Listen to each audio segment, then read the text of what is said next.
Pengen bikin nasi selamatan atau syukuran yang nggak ngeluarin budget banyak bun? Di samping bikinnya cepet, mudah dan simple, bisa untuk acara ulang tahun, selamatan kitan, atau acara penting lainnya. Nggak perlu pesen catering, kita bikin sendiri di rumah lebih ekonomis loh. Simak videonya sampai habis, jangan sampai ketinggalan resepnya. Kita bikin nasi kenduri sego gudangan Jogja.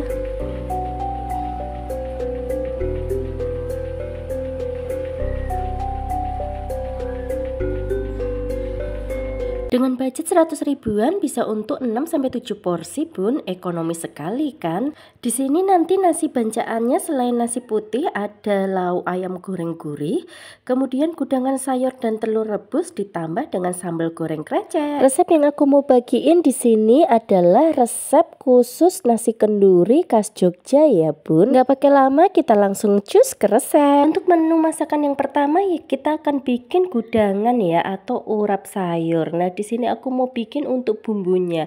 Bumbunya semuanya udah aku tulis di teks ya. Bumbu ini untuk kelapa parut 300 gram, tapi ini tidak terlalu pedas karena di sini aku cuman pakai cabai merah keriting. Kalau yang suka agak pedas boleh ditambah cabai rawit. Jadi nanti urap sayurnya ini rasanya manis gurih gitu ya. Di sini aku nggak pakai chopper atau blender, aku pakai ulekan aja karena aku pingin rasanya itu bener-bener rasa tempo dulu ya. Jadi kalau diulek itu rasanya bener-bener beda ya dibanding kalau kita blender atau kita chopper. Nah ini kalau udah halus, agak halus gini langsung kita masukin untuk daun jeruknya ya. Jadi nanti ada aroma daun jeruk. Lanjut ditambahin kaldu bubuk dan juga terakhir gula merah. Ini aku potong tipis-tipis kayak gini supaya mudah kalau nguleknya ya bun. Nah ini kalau udah nih kita bisa ulek sampai halus ya, terus kita campur rata gitu. Nah lanjut nanti kita siapin untuk kelapa parutnya ya. Di sini kelapa parutnya aku cuman pakai 300 gram. Oh iya, saranku untuk kelapanya kalau mau bikin urap atau gudangan itu pakai yang muda ya bun ya, jangan pakai yang tua. Nah kalau udah ini kita masukin bumbunya ke dalam kelapa parut, langsung kita pakai plastik ya untuk mencampurnya supaya tangan kita nggak pedas. Nah ini kita mau persiapan untuk mengukus ya. Di sini aku udah pakaiin daun untuk wadah tempatnya. Nah ini aku mau kukus kurang lebih sekitar 20 menitan gitu. Ngukusnya memang agak lama ya bun ya, supaya dia itu awet dan tahan lama ya. Nah, berikutnya di sini aku mau siapin sayurnya ya. Di sini aku pakai yang otentik daerah Jogja. Jadi biasanya kalau gudangan itu pakai bayam, bayamnya itu bukan bayam yang oyot ya atau bayam yang kecil-kecil untuk sayur bening, tapi bayam yang agak lebar.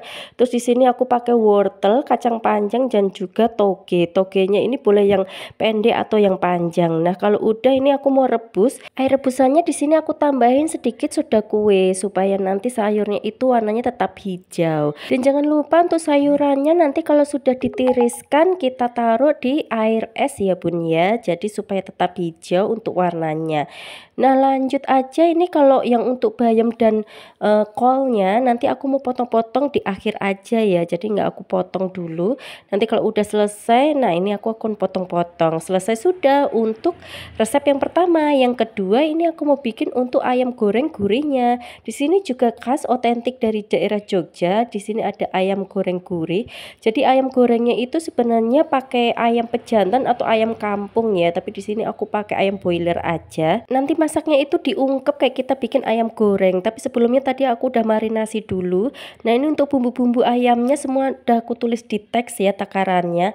Nah kalau udah nanti kita ungkep selama kurang lebih sekitar 35-40 menit. Kita ungkep pakai api yang jangan terlalu besar, jadi apinya kecil aja ya. Jadi nanti meresap sampai ke dalam dan juga tidak gosong untuk ayamnya.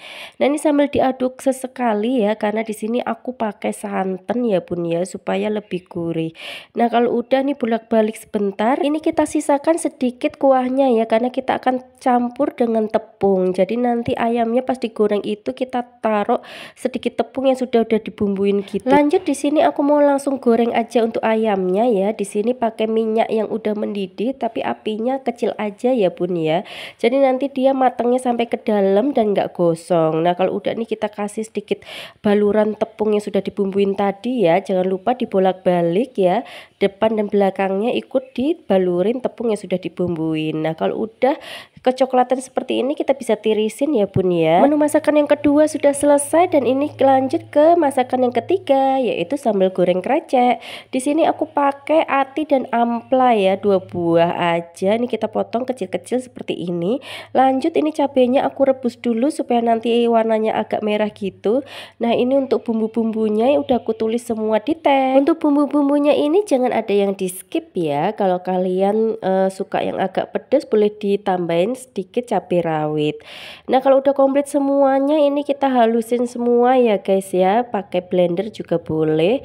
Nah kalau udah nih kita tumis semuanya sampai wangi ya, sampai layu gitu, harumnya ini mantep banget. Ditambah juga daun-daun aromaterapik jangan lupa. Lanjut kita masukin untuk ati amplanya ya, ini kita tumis dulu. Terus kita masukin juga untuk tempenya. Di sini tempenya aku potong kotak-kotak kecil-kecil gitu ya. Karena di sini itu kalau bikin nasi kenduri itu memang tempenya itu kecil-kecil kayak gini ya. Terus kita kasih sedikit santan ya. Di sini aku pakai 1 buah aja. Terus airnya jangan banyak-banyak ya bun, karena nanti di sini agak kering ya untuk kreceknya. Nah ini untuk seasoningnya pakai garam, kaldu bubuk dan gula merah ya. Nanti koreksi rasanya aja, jadi rasanya itu gurih tapi agak sedikit manis. Nah kalau udah nih melanjut kita masukin kreceknya. Di sini kita masak sampai agak surut dan kreceknya itu empuk ya. Jadi kita bikin sambal kreceknya agak kering. Nah ini selesai sudah masakan kita. Lanjut di sini kita mau menghias untuk nasi bancaannya ya, atau tumpengnya lah sebutannya. Nah di sini selera kalian aja mau ngiasnya kayak gimana ya bun, secantik mungkin. Di sini aku pakai daun pisang ya, jadi nanti supaya lebih cantik aja. Dan nampannya ini juga aku beli ya bun, cuman 8.000. Jadi totalnya kalau kita bikin seperti ini 6-7 porsi itu cuman 100 ribuan loh. Wah ini murcek banget ya, dibanding kita pesen di catering kayaknya lebih mahal. Kalau kita bisa bikin sendiri kenapa enggak? Bikinnya cepat dan mudah kan. Makasih banget yang udah nonton videonya sampai habis. Semoga ini bermanfaat dan menginspirasi kita semua. Jangan lupa untuk like dan share ya jika kamu suka video ini. Terus yang belum subscribe ditunggu. Kalau masak ya sama aku. Cus. Assalamualaikum.